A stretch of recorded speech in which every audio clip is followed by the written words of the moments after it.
नमस्कार। आज हम बात करेंगे संस्कृति या कल्चर के बारे में। संस्कृति किसे कहते हैं?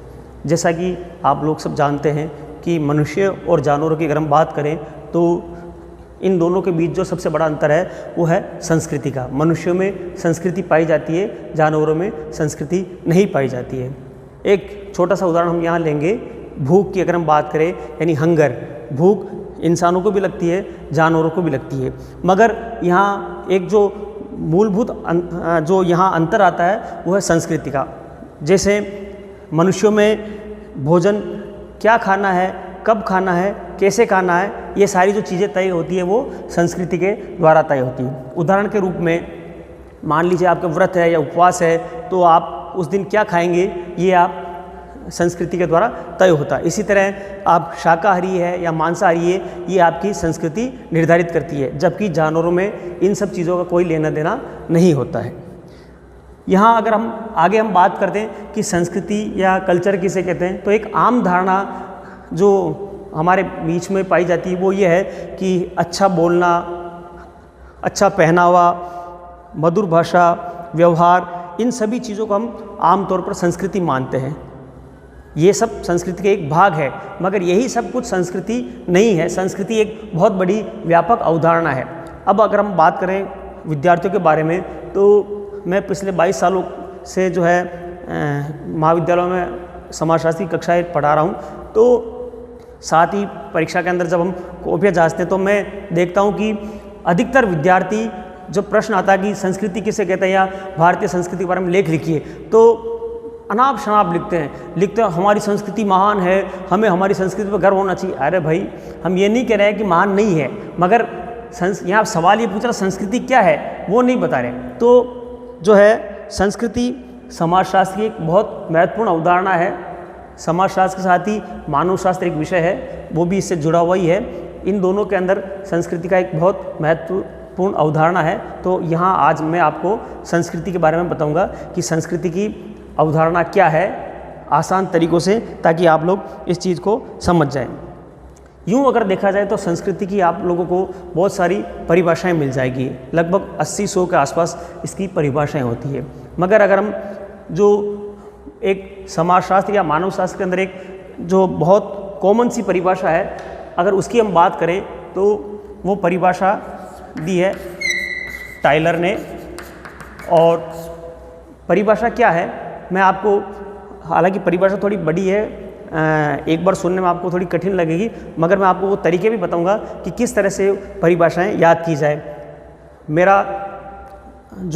मेरी जो कोशिश रहती है वो ये रहती है कि आप विषय को समझें, न कि रटें। अगर आप रुचि लेकर पढ़ेंगे तो आपको वो सारी चीज़ें वैसे ही आसानी से याद रह जाएगी।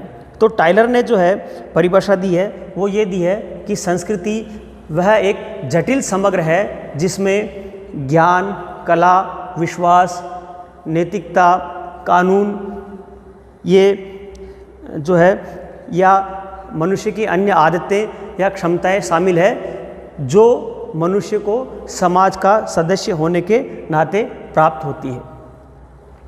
परिभाषा में यहाँ लिख नहीं रहा हूँ, मगर आपको समझाने के लिए मैं 3 चीज़ें बताता हूँ इसके अंदर। इस परिभाषा के अंदर क्या चीज़ आई, आप वापस इसको रिपीट करके देख लेना। पहली चीज़ है कि परिभाषा में जो दी है इसने, वो है एक जटिल समग्र है। आपको याद करने का एक बहुत आसान सा तरीका बता रहा हूँ। परिभाषा में दिया है ये संस्कृति वह जटिल समग्र है। अब किसका जटिल समग्र है? वो है ज्ञान, कला, कानून, प्रथाएं, आदतें, ये सारी जो चीज़ें हैं। अब इनकी परिभाषा यहाँ देने की ज़रूरत नहीं है, आप लोग सब जानते हैं इनके बारे में। ये जो सब आदतें हैं वो मनुष्य किस नाते प्राप्त करता है? समाज का सदस्य होने के नाते प्राप्त करता है। जैसे छोटा सा उदाहरण, इन सब चीज़ों के बारे में, जब बच्चा पैदा होता है तो उसको किसी चीज़ की बारे में कोई जानकारी नहीं होती है, मगर हम देखते हैं कि वो जैसे जैसे बड़ा होता है उसको पहले माँ के द्वारा, फिर परिवार के द्वारा चीज़ों के बारे में बताया जाता है, कैसे शरीर को साफ करना है, खाना कैसे खाना है, फिर स्कूल जाना, सारी चीज़ें छोटी से लेकर बड़ी सारी चीज़ें वो सिखाई जाती है। तो वो क्यों सीखता है? समाज का सदस्य होने के नाते। तो समाज के सदस्य होने के नाते जो ये सारी जो चीज़ें सीखता है, इन सब चीज़ों का जो जटिल समग्र यानी एक बहुत बड़ा जो गुच्छा जो बन जाता है, उसको हम संस्कृति कहते हैं। तो ये टायलर की एक परिभाषा है, बहुत कॉमन सी परिभाषा है।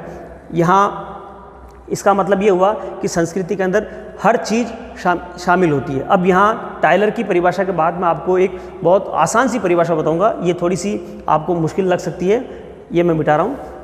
इसके बाद अगर हम देखें तो जो एक समाजशास्त्र के अंदर बहुत आसान सी परिभाषा है और बहुत अच्छी परिभाषा हम जिसको कह सकते हैं, वो परिभाषा दी है हर्ष कोविट्स ने, और इनकी परिभाषा मैं बोर्ड पर लिख रहा हूँ। बहुत आसान सी एक लाइन की परिभाषा है और उसके अंदर पूरा संस्कृति का सार जो है समा जाएगा। इसमें इन्होंने बताया है कि संस्कृति पर्यावरण का मानव निर्मित भाग है। बहुत आसान सी परिभाषा है। संस्कृति क्या है? संस्कृति पर्यावरण का मानव निर्मित भाग है। अब यहाँ पर्यावरण के बारे में जानकारी देने की आवश्यकता नहीं है, आप लोग सब जानते हैं। पर्यावरण का मतलब होता है कि हमारे जो चारों ओर जो भी वातावरण पाया जाता है वो पर्यावरण है। इस परिभाषा को अगर हम हल्का करें, साधारण शब्दों में बताएं, दो चीज़ें आ रही है इसके अंदर। पर्यावरण का मतलब नदी नाले पहाड़ जो भी हमारे आसपास जो सारी चीज़ें हैं, मगर यहाँ दो चीज़ आ रही है। पर्यावरण का मानव निर्मित भाग यानी मनुष्य ने जो चीज़ें बनाई। उदाहरण के रूप में अगर हम बात करें कि जो आपको अपने आसपास के वातावरण में पेड़ पौधे दिखते हैं, बड़े बड़े पेड़ दिखते हैं, आपको जैसी जानकारी होगी कि उन पेड़ों की लकड़ियों से हमारे घरों के फर्नीचर बनते हैं। तो पर्यावरण में क्या हो गया? पेड़ हो गया, मगर उस पेड़ के द्वारा जो सामग्री प्राप्त होती, जो जिनसे फर्नीचर बनता, वो फर्नीचर संस्कृति कहलाती है। यानी सीधी सी बात है कि मनुष्य के द्वारा, अगर हम दूसरे शब्दों में कहें तो मनुष्य ने जो कुछ भी बनाया है, जो कुछ भी बनाया वो क्या कहलाता है? वो संस्कृति कहलाती है। अब इसमें सोचने की कोई जो है ज़्यादा गुंजाइश नहीं है। आप अगर थोड़ा सा दिमाग लगाइए, मनुष्यों ने क्या क्या चीज़ें बनाई हैं हमारे आसपास। जैसे मैंने ये कपड़े पहन रखे हैं, ये बोर्ड है, ये चौक है, ये जिस कैमरे से शूटिंग हो रही है, ये सब किसने बनाया? ये इंसानों ने बनाया, मनुष्यों ने बनाया। तो ये सारी जो संस्कृति का अंग है, ये घड़ी, ये सारी जो चीज़ें हैं, ये पंखा चल रहा है आपके आसपास के, आप जिस मकान में बैठे हुए, जिस मोबाइल से देख रहे हैं, ये सभी संस्कृति का एक अंग है। यानी मनुष्य ने जो भी चीज़ बनाया। अब यहाँ पर एक ये भी बात आती है कि मनुष्य ने जो कुछ भी बनाया, चाहे वो अच्छा हो चाहे बुरा, वो हर चीज़ संस्कृति का भाग कहलाती है। अब मैं आपको एक छोटी सी चीज़ बताऊंगा, अपराध भी संस्कृति का एक भाग है। आप लोगों ने सुना होगा, अखबारों में हम पढ़ते हैं या टीवी डिबेट में हम देखते हैं कि गन कल्चर बढ़ रही है, अमेरिका में गन कल्चर बढ़ रही है, यानी बंदूक संस्कृति बढ़ रही है। यानी कि मनुष्य ने जो भी चीज़ बनाई, चाहे वो अच्छी बनाई हो चाहे बुरी बनाई हो, हर चीज़ संस्कृति कहलाती है। सिंपल सी बात है, सीधी सी बात है। संस्कृति के बारे में अगर आप पूछे तो सीधे सा है कि मनुष्य ने जो कुछ भी बनाया है वो संस्कृति कहलाती है। या हार्कोर्ट्स की परिभाषा के बारे में अगर हम बात करें, संस्कृति पर्यावरण का मानव निर्मित भाग है। यहाँ मेरे ख्याल से आप लोग समझ गए होंगे। अब मनुष्य ने क्या बनाया, अब मैं आपको थोड़ा सा ये मिटा देता हूँ। इसके अंदर मानव निर्मित भाग, जैसा कि अभी मैंने बताया, तो संस्कृति में दो चीज़ें शामिल हो सकती है।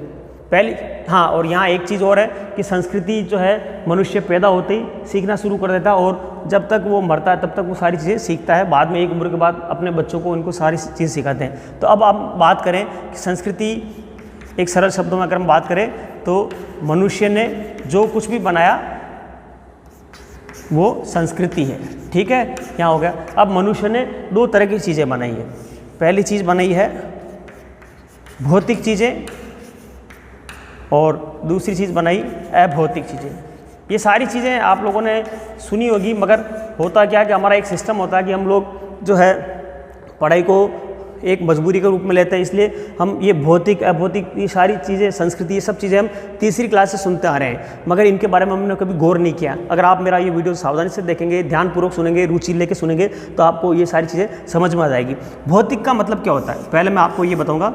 भौतिक का मतलब वे चीज़ें जो हमें दिखाई देती है, जिनका कोई आकार होता है, जो मनुष्य को दिखाई देती है, वो चीज़ें भौतिक चीज़ें कहलाती है। अब मनुष्य ने पहली चीज़ें वो बनाई जो हमें दिखाई देती है। ऐसी कौन कौन सी चीज़ें जो मनुष्य को दिखाई देती है, जैसे ये बोर्ड आपको दिख रहा है, ये किसने बनाया? इंसानों ने। ये चौक इंसान ने बनाई, ये कपड़े इंसानों ने बनाए, ये पेन ये इंसानों ने बनाया। तो मनुष्य के द्वारा निर्मित जो भी चीज़ें हैं जो हमें दिखाई देती है, वो भौतिक चीज़ें संस्कृति का एक भाग है। अब इसको दूसरे शब्दों में हम ये भी बोलते हैं, सभ्यता भी बोलते हैं।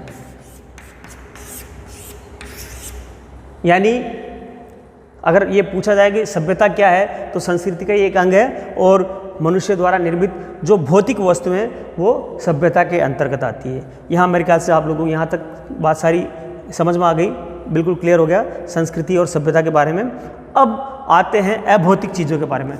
अब अभौतिक चीज़ें क्या होती है? अभौतिक चीज़ें वो होती है जो हमें दिखाई नहीं देती। ऐसी कौन कौन सी चीज़ें जो हमें दिखाई नहीं देती है? बहुत सारी चीज़ें हैं, मगर वो चीज़ें ऐसी कौन सी है जो मनुष्य ने बनाई मगर दिखाई नहीं देती? एक छोटा सा मैं उदाहरण बताऊंगा। जैसे हवा चल रही है, हवा मनुष्य ने नहीं बनाई और वो दिखाई भी नहीं देती, तो हवा अभौतिक है। इसी तरह और बहुत सारी चीज़ें हैं, मगर हवा को हम संस्कृति का अंग नहीं कहेंगे, क्योंकि मनुष्य ने नहीं बनाई, मगर मनुष्य के द्वारा बनाई बहुत सारी चीज़ें हैं जो दिखाई नहीं देती मगर वो अस्तित्व में है। ऐसी कौन सी चीज़ें हैं? इनमें है रीति रिवाज, परंपराएं, ये जो सारी जो चीज़ें हैं। अब इसके अंदर एक सबसे महत्वपूर्ण चीज़ अगर हम बात करें, तो अभौतिक चीज़ों के अंदर जो सबसे महत्वपूर्ण चीज़ आती है वो आती है भाषा। अभी जैसे मैं आपको हिंदी में बोल के बता रहा हूँ, तो मेरी बोली आपको समझ में आ रही है, भाषा समझ में आ रही है, मगर आपको दिख नहीं रहा कि ये कहाँ जो है भाषा कहाँ रखी हुई है, कैसे कौन। तो भाषा हमें दिखाई नहीं देती, मगर भाषा संस्कृति का अभौतिक हिस्सों में सबसे महत्वपूर्ण योगदान है। और आप कल्पना कीजिए कि भाषा के अभाव में अगर भाषा नहीं होती तो आज हम इस स्थिति में नहीं पहुंचते। वो चाहे कोई सी भाषा हो, चाहे राजस्थानी हो, चाहे अंग्रेजी हो, चाहे हिंदी हो, चाहे संस्कृत हो, चाहे जो है यूरोप की किसी भी तरह की अगर हम बात करें, तो भाषा हमारा, क्योंकि कम्युनिकेशन का एक माध्यम है भाषा। इसी तरह भाषा हो गया, रीति रिवाज, परंपरा, ये आपको कहीं दिखाई देती है? नहीं दिखाई देती है, मगर ये किसने बनाए? ये रीति रिवाज, परंपराएं, शादी के रीति रिवाज, हमारे धर्म के पालन के रीति रिवाज, या हमारी जो परंपराएं हैं, पारिवारिक परंपराएं हैं, वो सारी जो चीज़ें हैं वो सब अभौतिक चीज़ें हैं जो हमें दिखाई नहीं देती है। तो वापस एक छोटी सी चीज़ अगर हम समरी के रूप में अगर हम बात करें, तो वो ये आ जाएगा कि संस्कृति क्या है या कल्चर किसे कहते हैं? संस्कृति मनुष्य द्वारा निर्मित प्रत्येक वस्तु संस्कृति कहलाती है। संस्कृति के दो भाग होते हैं, पहला भौतिक, दूसरा अभौतिक। भौतिक का मतलब है जो चीज़ें हमें दिखाई देती है, और जो दिखाई देने वाली चीज़ें उनको दूसरे शब्दों में हम सभ्यता भी बोलते हैं। जैसे एक और छोटा सा मैं उदाहरण दूंगा, जैसे पानी है, नदी है, नदी संस्कृति नहीं है, मगर नदी के ऊपर जो हमने बड़े बड़े बांध बनाए हैं, आप लोगों ने बांध देखे होंगे, बाकड़ा नांगल बांध है या जो भी बांध है, वो सब बांध क्या है? वो संस्कृति का अंग है और वो सभ्यता के अंतर्गत आते हैं। यानी पर्यावरण के अंदर जो भी चीज़ मनुष्य के द्वारा बनाई गई है वो सभ्यता या संस्कृति का एक हिस्सा है, वो भौतिक संस्कृति कहलाती है। दूसरा हिस्सा है अभौतिक संस्कृति। अभौतिक में वो चीज़ें जो हमें दिखाई नहीं देती मगर मनुष्य ने बनाई है, उनमें भाषा, रीति रिवाज, परंपरा, ये सारी चीज़ आती है। मेरे ख्याल से आपको आज का ये अंक बहुत अच्छा लगा होगा। मेरा आप लोगों से छोटा सा निवेदन है कि अगर आप इसी तरह के और वीडियो देखना चाहते हैं तो आप कृपया मेरे इस चैनल को लाइक, शेयर और सब्सक्राइब कीजिए। ज़्यादा से ज़्यादा आप इसको अगर आप आगे लोगों तक पहुंचाएंगे, विद्यार्थियों तक पहुंचाएंगे, तो मैं आगे और भी आपके लिए और उपयोगी वीडियो बनाऊंगा। तो ये जो संस्कृति वाला जो विषय है, ये फर्स्ट ईयर में भी चलता है, आगे एमए की क्लासों के अंदर भी आता है, और लगभग हर क्लास के अंदर ये इनके संस्कृति के बारे में पूछा जाता है। इसी तरह कॉम्पिटिटिव एग्जाम के अंदर भी संस्कृति के बारे में पूछा जाता है। तो मैंने आपको दो परिभाषा बताई, टाइलर की और हरकोविट्स की। तो आज के लिए इतना ही। धन्यवाद। जय हिंद, जय भारत।